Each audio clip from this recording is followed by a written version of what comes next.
Good evening, Trump's family. Welcome back to my channel. Have a good night, everyone, and God bless you. Alright, without further ado, let's get into the news.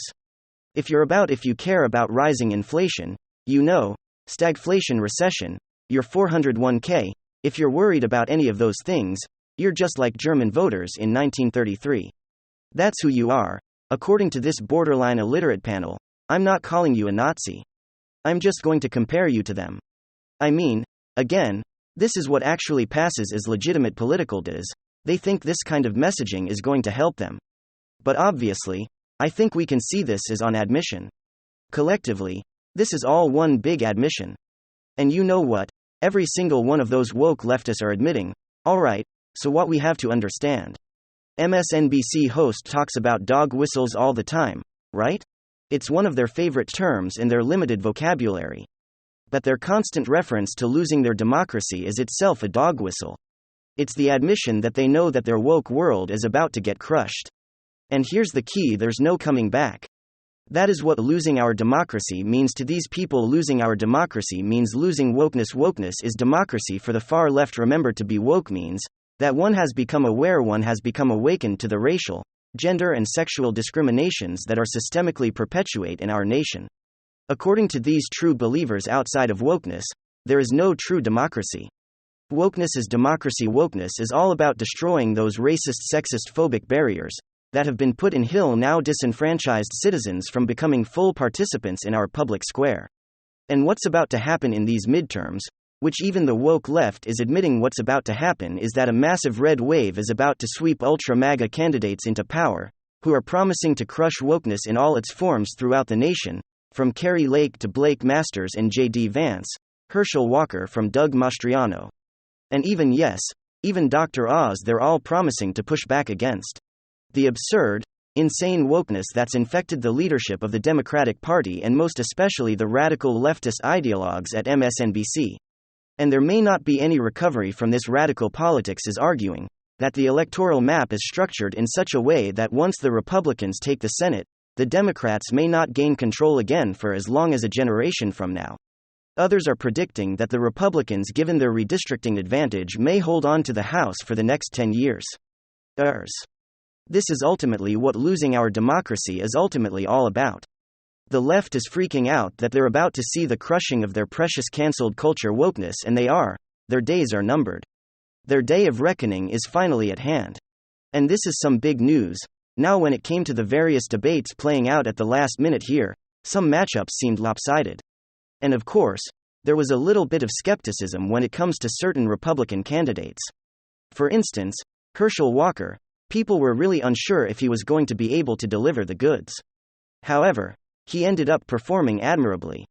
But if there's one candidate where it was never in question he was going to absolutely own, absolutely dominate, it's of course none other than Ron DeSantis. And folks, did he deliver? He absolutely smoked Charlie Crest. He mopped the floor with him. He swept the streets and raked the leaves with him. Very simply, Ron DeSantis is just not the guy you want to get in the ring with. It's like getting in the ring with Muhammad Ali or Mike Tyson. The guy is an absolute political animal. At this point, friends, I think it's time for Democrats to throw in the towel when it comes to the state of Florida. It is long gone for the Democrats. And there are two names to thank for that: Donald Trump and Ron DeSantis. And let me show you guys exactly what I mean by that. As Ron DeSantis once again delivers in the most epic of fashion, we've got some stuff to get into. So let's roll the tape. Alright, folks. So let's first start off with the highlight reel. Ron DeSantis was on fire on that debate stage. Everyone listen to this. When the bridges got wiped out in Pine Island and insanable people thought those islands were going to be severed from the mainland for 6 months to a year. We did the Pine Island restoration in 3 days. And we did the Sanibel Causeway restoration in 2 weeks. Now those islands have the ability to recover. And Charlie Crist is sitting there. You know what he was doing during this? He was in hiding out in Puerto Rico. He wasn't helping his community here. And then when he got back, what did he do? And then when he got back, what did he do? His campaign was soliciting campaign contributions from storm victims. That is unacceptable. And that's not what a leader would do in a time of despair. I'm proud of our history.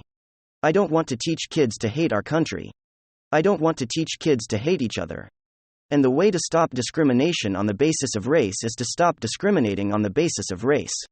And we signed legislation to protect the rights of women athletes, that you should not have someone competing on the men's team for 3 years and then switch to the women's team. Charlie Crist opposed that bill. He said he would have vetoed it. I'm going to protect women's sports in the state of Florida.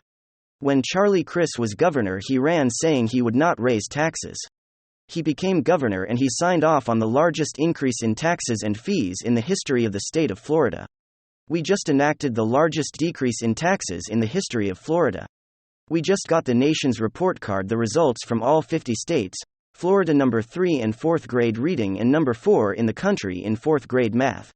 And if you adjust that for demographics, we are number 1 in the country in both. That would not have happened if we let Charlie Crist and his friends lock our kids out of school like they did in California, and like they did in New York.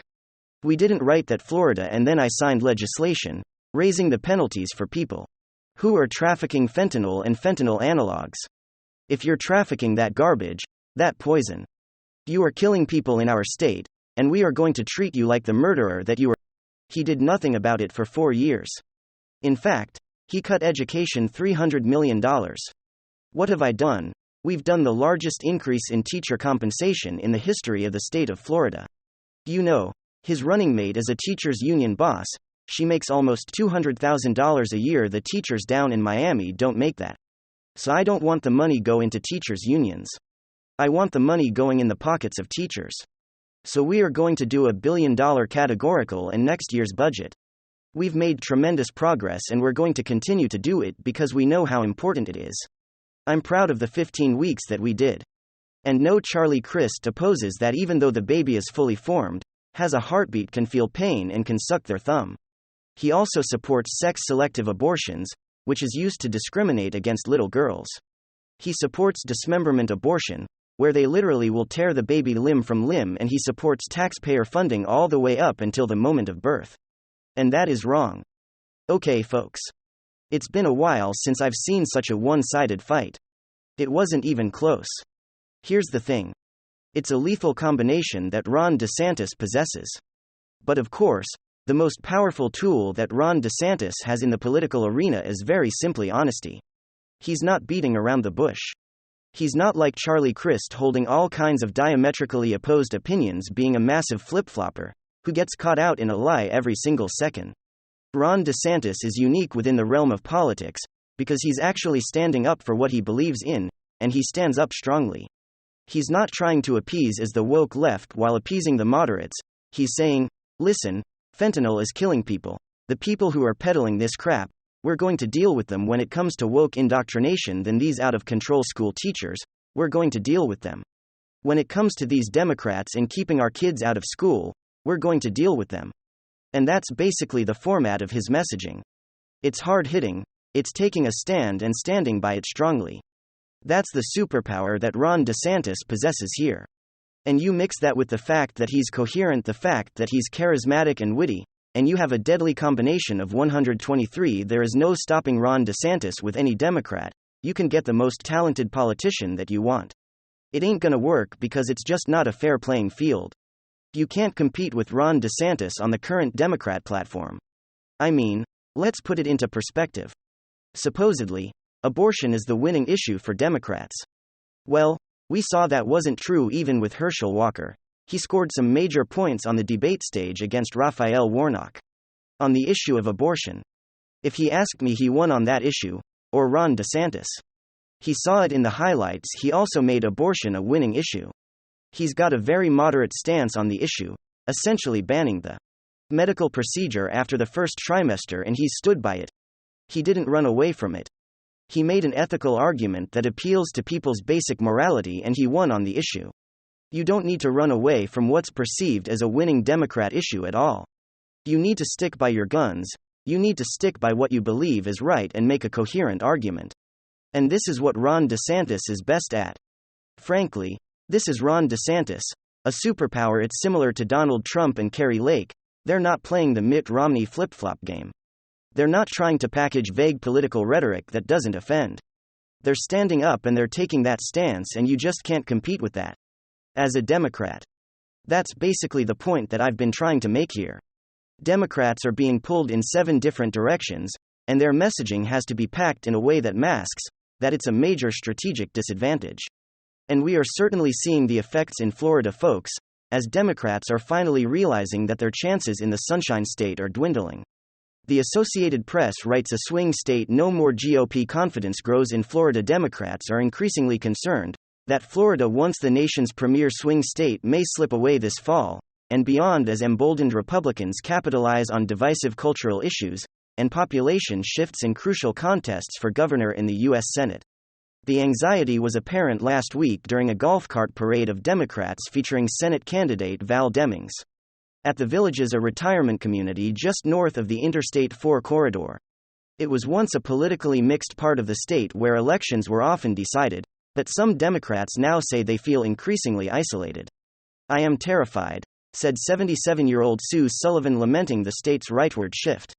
"There are very few Democrats around here. Florida continues to move further and further out of the Democrats' grasp. And after Hurricane Ian, it's even worse. Remember just a couple of weeks ago when Democrats were trying to sabotage Ron DeSantis? His response to the hurricane, the Biden administration wasn't even dealing with Ron DeSantis, the governor of the state, directly, but rather, we're dealing with a couple of small-time Democrats in the state, and we were seeing all kinds of articles popping up using Hurricane Ian as a way to attack Ron DeSantis.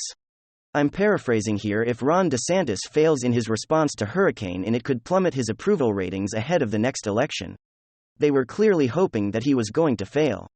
Well, the opposite is what happened, of course, and now we're seeing reports like this. Florida's Hispanic voters back DeSantis over Crist support Martha's Vineyard. Migrant flights and Telemundo/LX News poll shows DeSantis' approval rating is in positive territory and that he earned his highest marks for the way that he handled Hurricane in the 2 October surprises, so to speak. What Democrats were hoping to take down Ron DeSantis as migrant flights to Martha's Vineyard didn't exactly play out the way Democrats were hoping, and his response to Hurricane Ian has boosted him to his highest levels ahead of the midterm election. Ron DeSantis is the Democrats' worst nightmare. He's taken a state which has traditionally been the most important swing state in the nation on the electoral map, and he's turned it into a ruby-red Republican stronghold. Now it's possible that Kari Lake does the same thing in Arizona. Who knows? Glenn Youngkin might make Virginia much more competitive, and there might be some more surprises yet to come. The Democrats' worst nightmare is here, and it happens to look something like this. Florida is becoming increasingly out of reach for the Democratic establishment.